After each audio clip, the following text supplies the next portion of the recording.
ce samedi 7 octobre. On sera à Aubervilliers. Venez, on va prier. Tu dis que ça ne va pas dans ta vie, mais spirituellement parlant, tu es paresseux, tu es paresseuse. Qu'est-ce qu'on va te faire? Tu vois que ça ne va pas dans ta famille, ça ne va pas dans ta maison. Des situations difficiles s'abattent sur vous. Et tu ne vas pas te réveiller dans la prière. Tu ne vas pas te lever pour prier.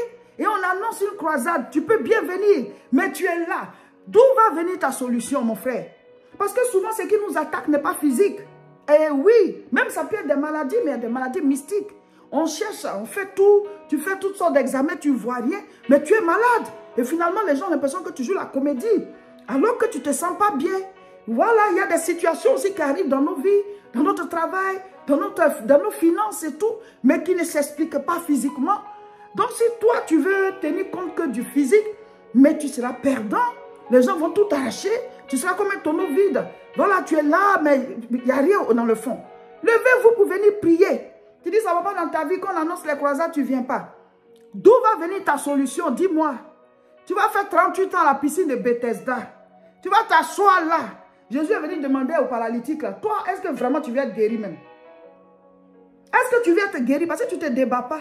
Il dit, il n'y a personne pour m'aider. Toi, tu attends les gens. Il pouvait crier à Dieu. Il pouvait crier à Dieu. Toi, tu crois que quelqu'un va venir changer ta vie, changer ta situation, te donner un autre statut? Tu crois cela? Tu vas faire 38 ans à Bethesda là-bas. Ce n'est pas qu'il y a de Bethesda quelque part, hein, mais il y a des niveaux de la vie là où tu espères en l'homme. La Bible dit de ne pas faire confiance à l'homme. De ne pas mettre sa confiance en l'homme. Pas qu'on doit rejeter les gens, les soupçonner, non. Mais si toi, ta foi est basée sur un être humain, tu seras déçu. Si ta foi est basée sur une dame, un monsieur, en tout cas sur quelqu'un, tu seras déçu. Comme celui qui a fait 38 ans à la piscine de Bethesda. La foi de l'homme doit être en Dieu, pas en un autre homme. Même si tu as quelqu'un qui est bien placé quelque part, qui peut t'aider, mais si Dieu n'a pas incliné le cœur de la personne, ou alors si les circonstances ne te sont pas favorables, la personne peut aider tout le monde, mais à ton tour, elle ne veut pas t'aider, ou bien chaque fois qu'elle veut t'aider, quelque chose se passe, tu ne comprends pas, parce que c'est Dieu qui ouvre les portes. Malheur à celui qui met sa confiance en un homme, dans les narines duquel il y a un souffle, c'est ce que la Bible dit. Nous ne devons pas mettre nos confiances, ça ne veut pas dire qu'il faut soupçonner les gens, mais ne pas avoir confiance aux gens, hein. Quand le Seigneur dit de ne pas mettre sa confiance à un homme, ça veut dire que ta foi ne doit pas être basée sur un être humain.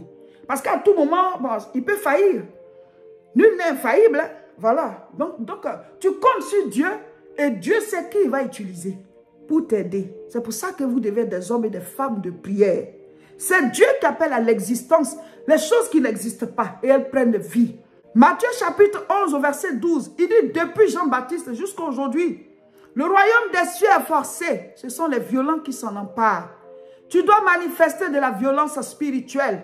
Pas la violence physique, mais spirituellement parlant. Tu dois être violent, tu dois être violente.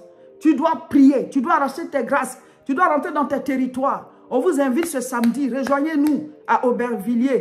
Venez, on va prier. Ça ne va pas dans ta maison. Les choses sont en train de s'écrouler spirituellement. Femme, lève-toi. Homme, lève-toi. Des choses attaquent tes enfants. Levez-vous dans la prière. Des choses sont en train d'attaquer ta santé. Venez, on va prier. La prière est une arme spirituelle redoutable. Les choses sont faites de manière spirituelle avant que physiquement ça ne prenne forme.